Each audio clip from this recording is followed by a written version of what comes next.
সকাল বন্ধুরা, সবাই কেমন আছো? আশা করছি সবাই অনেক ভালো আছো, সুস্থ আছো। আমার নতুন একটা ভিডিওর সঙ্গে সকলকে জানাই অনেক স্বাগত। সকালবেলা এদিকে আমি খাচ্ছি চা বিস্কিট। ঘুম থেকে তো প্রতিদিন ওই সকাল 8টার সময় উঠি। তো যাই হোক, ঘুম থেকে উঠে এখানে দেখতেই পাচ্ছ বাবা কিন্তু একটা বড় গাছের কাঁঠাল পেড়ে নিয়ে এসছে। এই গাছের কাঁঠালটা কিন্তু আমাদের নিজেদের বাড়িতে, ওই যে বাড়ির সামনে যে একটা গাছ আছে না, সেইখানে। দাঁড়াও দেখাচ্ছি। আগে বাবা দেখছে যে এটা ভালো করে পেকেছে কিনা, কারণ এই দুদিন আগে ওই কি একটা বাবা ঢুকিয়ে রেখেছে, ওই চকলেট না কি সব একটা দিয়েছিল যাতে ভালো করে পেকে যায়। আর এই বছরে গাছের কাঁঠালটা সত্যি খুবই ভালো হয়েছে। কেন বলো তো? কারণ এটা নাকি বলে ওই যে খাজা কাঁঠাল, সেই কাঁঠাল। তো দেখতে পাচ্ছ বাবা কিন্তু ছাড়াতে বসে পড়েছে এখানে। আর আমি কিন্তু কাঁঠাল খেতে এত ভালোবাসি সে তোমাদেরকে বলে বোঝাতে পারবো না, এরকমটাই। তো সেই জন্য এখানে দেখতে পাচ্ছ আরও তাড়াতাড়ি করে বাবা ওই জন্য পাকাতে শুরু করে দিয়েছে। আমার শ্বশুরবাড়িতেও কিন্তু গাছ আছে, তবে বিশ্বাস করবে না, শ্বশুরবাড়িতে প্রচুর কাঁঠাল হয়েছে। একবারের জন্য কেউই বলেনি যে আমি এসছি যে একটু কাঁঠালটা পেড়ে দিই বা একটু দিয়ে পাঠাই। ভীষণ পরিমাণে মন খারাপ লাগলেও কিছু করার নেই। তো সেই কথাটা আমি বসে বসে বলছিলাম। তারপরেই বাবা বলল, ওই তো গাছে কাঁঠাল হয়েছে, তোমার জন্য আমি পেড়ে অবশ্যই দেবো, তুমি খাবে। আর আমার দিদির কথা যদি বলি, আমি যেমন কাঁঠাল প্রিয়সী, ঠিক তেমনি আমার দিদি আবার উল্টো, কাঁঠালের গন্ধটাও পর্যন্ত একদমও সহ্য হয় না।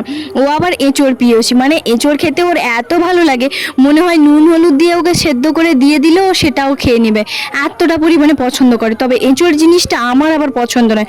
শুধুমাত্র ওই যে যখন প্রসাদ খেতে যাই তখন হয়তো 2-1 পিস খাই, না হলে কিন্তু অতটা আমি পছন্দ করি না, আমি একদমই খাই না। তাই তো বাড়িতে যে কাঁঠাল গাছটা আছে, কাঁচা যে এঁচোড়টা হয় তখন কিন্তু দিদির জন্য যায়, আর পাকা যে কাঁঠালটা হয় সেটা কিন্তু আমার জন্য আসে। ছোট মামাও নিয়ে আসবে, যেহেতু আমি এখানে আছি সেই কারণে। যা কাঁঠাল কার কার খেতে ভালো লাগে আমাকে কিন্তু অবশ্যই জানিও, খাজা হোক বা পাকা হোক, যেমনই হোক না কেন, আমার তো বেশি ভালো লাগে।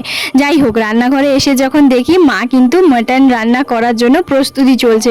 আমি এটাই ভাবছি যে তুমি মাটন এখন যে রান্না করছো, বাবা তো বাজারে যায়নি, বলছে না সেদিনকে নিয়ে এসেছিল, আমি রেখে দিয়েছিলাম বেশি করে। তো যাই হোক, এখানে কিন্তু 600 গ্রাম মতন মাটন আছে। বাইরে জানো তো প্রচুর বৃষ্টি হচ্ছে, মানে বাইরে বৃষ্টি হচ্ছে, মায়ের হাতে মাটন কষা, উফ, যেন আলাদাই স্বাদ। বৃষ্টি পড়ছে, এখন বাজে হচ্ছে তোমার ঘড়িতে 10:30। এইমাত্র ভিডিও আপলোড করলাম, তারপরে হচ্ছে মা ওইদিকে রান্না করছে মাটন। মুড়ি এখনও খাওয়া হয়নি, খাওয়া হবে। তো চলো আজকের ভিডিওটা দেখতে থাকো, আশা করছি আজকের এই ভিডিওটা দেখতে সবার ভালো লাগবে। এই যে ঝিরিঝিরি বৃষ্টিটা পড়ছে না, সেই কারণে ঠান্ডা ঠান্ডা ওয়েদার আছে। আর এর মধ্যে মা করেছে গাজর, তারপরে হচ্ছে তোমার শসা পেঁয়াজ এইসব দিয়ে আলু ভাজা, আচার, আচারের তেল, এইগুলো দিয়ে মা কিন্তু বানিয়েছে মশলা মুড়ি। খাওয়া দাওয়া করার পরে এখানে যখন দেখছি বাবা বাজার থেকে নিয়েছিল আমরা আগের, আর মাছের ডিম দিয়ে হচ্ছে মা করবে চাটনি। আগের কিছু ব্লগে একজন আমাকে দিদিভাই কমেন্ট করেছিল আমরা চাটনির রেসিপিটা একবার শেয়ার করতে, কারণ ওনার ভীষণই পছন্দের একটা খাবার, সেটা হচ্ছে আমরা চাটনি। তো সেই জন্য আমি আজকে তোমাদের সঙ্গে শেয়ার করব, ভিডিওটা দেখো। আজকে অনেক কিছু মেনু আছে, অনেক কিছু আইটেম। এই যে রান্নাবান্না বসিয়ে দিয়েছে, আমাকে এগুলো রান্নাবান্না কিছুই করতে হয় না। যে ডিমটা ছিল সেটা কিন্তু মা জলে ভালো করে সেদ্ধ করে নিয়েছে নুন আর হলুদ দিয়ে, এর মধ্যে সর্ষের তেল দিয়ে। তারপরে দেখতেই পাচ্ছ রান্নাটা কিন্তু বসিয়ে দিয়েছে। আমড়াটাকেও কিন্তু ভালো করে নুন হলুদ দিয়ে সেদ্ধ করা আছে। এরপরে 5 ফোড়ন, শুকনো লঙ্কা দিয়ে যেমন চাটনি হয় ঠিক সেরকমটাই বানাবে। এর মধ্যে ভাজা হয়ে গেছে, যেহেতু মাছের ডিমের যে মাছের ডিমটা, তো সেটা ভাজা হয়ে যাওয়ার পরে মা উপর থেকে দিয়ে দিল এখন আমড়াগুলো, যেগুলো আগে থেকে সেদ্ধ করে রেখেছিল।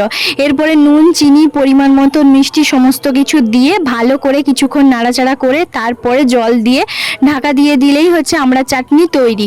সত্যি কথা বলতে আমড়া চাটনি আমি কোনোদিনও বানাইনি, আমিও জানতাম না। যাই হোক, তোমার জন্য এই ভিডিওটা আমার বানানো থাকলো, আর আমিও পরে দেখতে পাবো।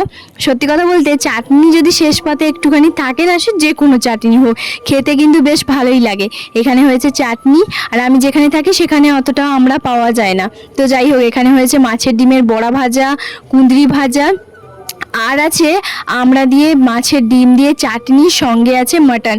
তো মাটনটা সবার শেষেই মা বানাবে।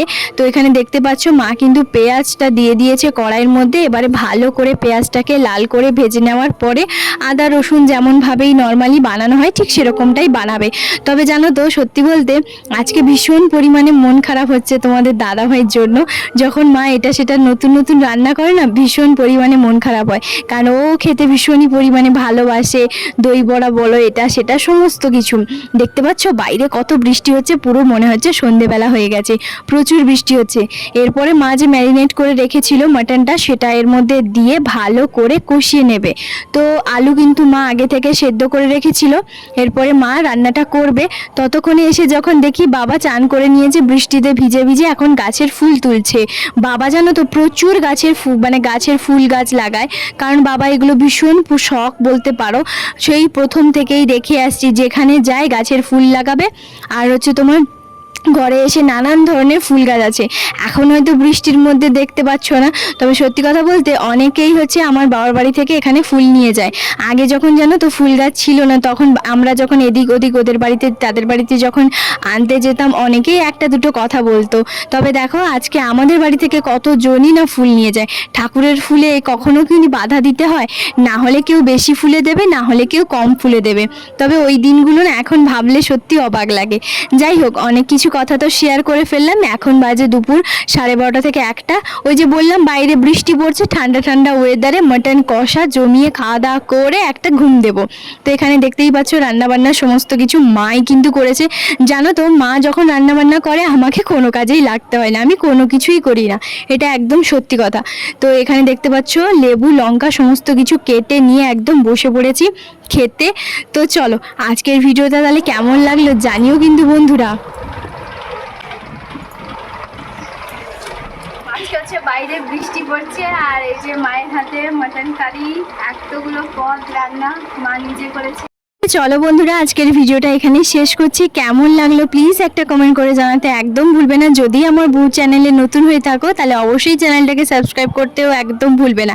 এখানে বাবা, আমি, মা তিনজন মিলে কিন্তু খেতে বসে পড়েছি। তাহলে সবাইকে আজকের মতন টাটা, সবাই ভালো থাকবে, সুস্থ থাকবে।